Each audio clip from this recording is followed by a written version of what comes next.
नमस्कार, news plus देख रहे हैं आप। मैं हूं आपके साथ में अविरल। यूपी की सियासत ने देश को एक से बढ़कर एक दिग्गज नेता दिए हैं। प्रदेश की इस सियासी जमीन को सबसे उपजाऊ गढ़ पूर्वांचल माना जाता है, लेकिन इसी पूर्वांचल का एक स्याह सच ये भी है कि वहां है अपराध और राजनीति का गठजोड़। इसी गठजोड़ की बदौलत पूर्वांचल के कई माफियाओं ने विधानसभा से लेकर संसद तक का सफर तय किया। अपराध की दुनिया से राजनीति में कदम रखने वालों की फहरिस्त में एक अहम नाम है मुख्तार अंसारी का। अपनों के बीच रॉबिनहुड कहे जाने वाले मुख्तार अंसारी की जिंदगी किसी पर्दे पर चलती फिल्म सी है। बाहुबली मुख्तार अंसारी के दादा डॉक्टर मुख्तार अहमद अंसारी स्वतंत्रता संग्राम आंदोलन के दौरान 1926 से 27 में इंडियन नेशनल कांग्रेस के अध्यक्ष भी रहे हैं और वो गांधी जी के बेहद करीबी माने जाते थे।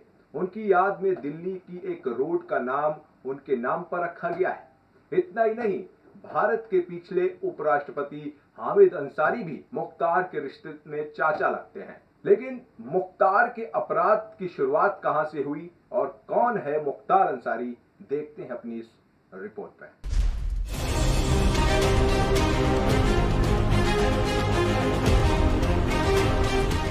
1970 का वो दौर जब पूर्वांचल के विकास के लिए सरकार ने योजनाएं शुरू की। 90 का दशक आते आते मुख्तार ने जमीन कब्जाने के लिए अपना गैंग शुरू कर दिया। उनके सामने सबसे बड़ा दुश्मन की तरह खड़े थे ब्रजेश सिंह। यहीं से मुख्तार और ब्रजेश के बीच गैंगवार की शुरुआत हुई। 1988 में पहली बार हत्या के एक मामले में मुख्तार का नाम आया। हालांकि उसके खिलाफ कोई पुख्ता सबूत तो पुलिस नहीं जुटा पाई, लेकिन इस बात को लेकर वो चर्चाओं में आ गया।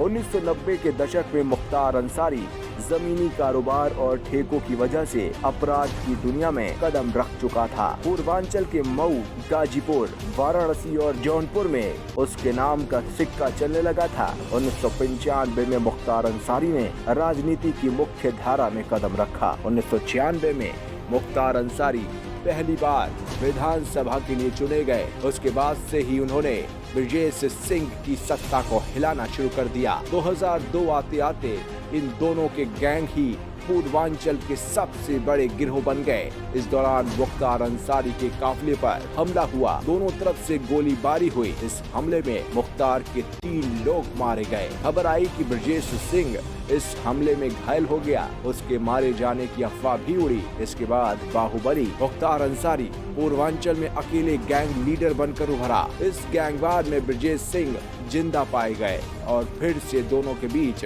संघर्ष शुरू हो गया। अंसारी की राजनीतिक प्रभाव का मुकाबला करने के लिए ब्रजेश सिंह ने भाजपा नेता कृष्णानंद राय के चुनाव अभियान का समर्थन किया। राय ने 2002 में उत्तर प्रदेश विधानसभा चुनाव में मोहम्मदाबाद से मुख्तार अंसारी के भाई और 5 बार के विधायक अफजल अंसारी को हराया था। बाद में मुख्तार अंसारी ने दावा किया कि कृष्णानंद राय ने ब्रजेश सिंह के गिरोह को सरकारी ठेके दिलाने के लिए अपने राजनीतिक कार्यालय का इस्तेमाल किया और उन्हें खत्म करने की योजना बनाई। बताते चले कि मुख्तार अंसारी पिछले 14 सालों से जेल में ही बंद है। मर्डर, किडनैपिंग और एक्सट्रैक्शन जैसी दर्जनों संगीन वारदातों के आरोप में मुख्तार अंसारी के खिलाफ 40 से ज्यादा मुकदमे दर्ज है। फिर भी दबंगई इतनी है कि जेल में रहते हुए भी न सिर्फ चुनाव जीतता है बल्कि अपने गैंग को भी चलाता है।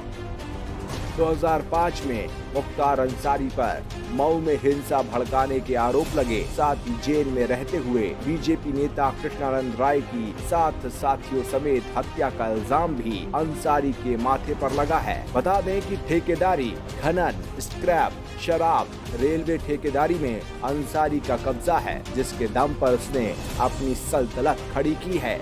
मुख्तार के समर्थकों का दावा है ये रॉबिनहुड अगर अमीरों से लूटता है तो गरीबों में बांटता भी है। ऐसा मऊ के लोग कहते हैं कि सिर्फ दबंगई ही नहीं बल्कि बतौर विधायक मुख्तार अंसारी ने अपने इलाके में काफी काम किया है।